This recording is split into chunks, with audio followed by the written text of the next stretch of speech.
आज यानी मंगलवार को लगातार बिकवाली के दबाव, तिमाही नतीजों के मिले जुले परिणामों और वैश्विक व्यापारी तनावों को लेकर चिंताओं के बीच शेयर बाजार के बेंचमार्क इंडेक्स सेंसेक्स और निफ्टी में गिरावट नजर आई।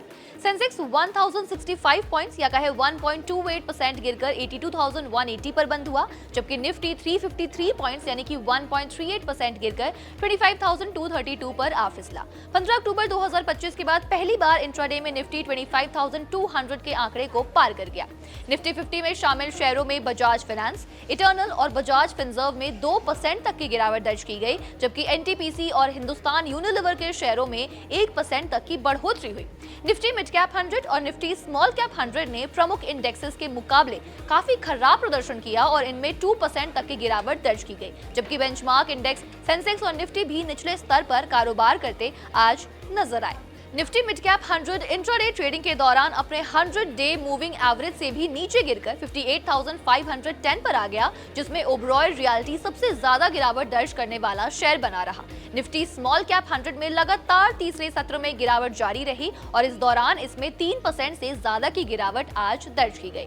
Newgen software technologies, data patterns India, Ola electric mobility और आदित्य बिरला रियल एस्टेट इस इंडेक्स में प्रमुख रूप से पिछड़ने वाली कंपनियों के रूप में कारोबार करते नजर आए, जिनके शेयरों में 12% तक की गिरावट आज देखने को मिली। बाजार में गिरावट के प्रमुख कारण क्या रहे, आपको वो समझाते हैं।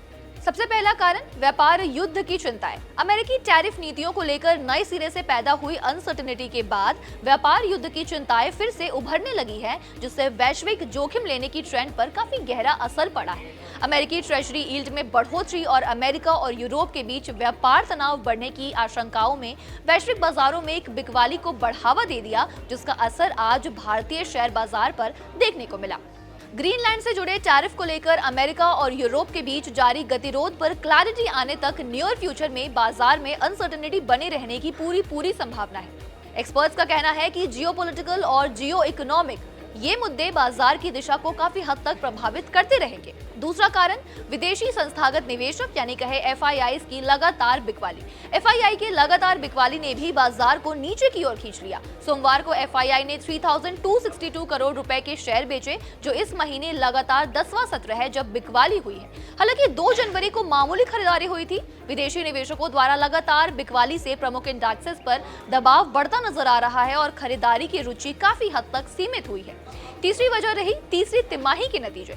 नतीजों से जुड़े संकेत मिले जुले रहे। आईटी सेक्टर की दिग्गज कंपनी विप्रो लिमिटेड द्वारा दिसंबर तिमाही के नतीजों के साथ उम्मीद से काफी कमजोर रहे। शॉर्ट टर्म प्रोजेक्शंस जारी करने के बाद सोमवार को कंपनी के शेयरों में भारी गिरावट आई।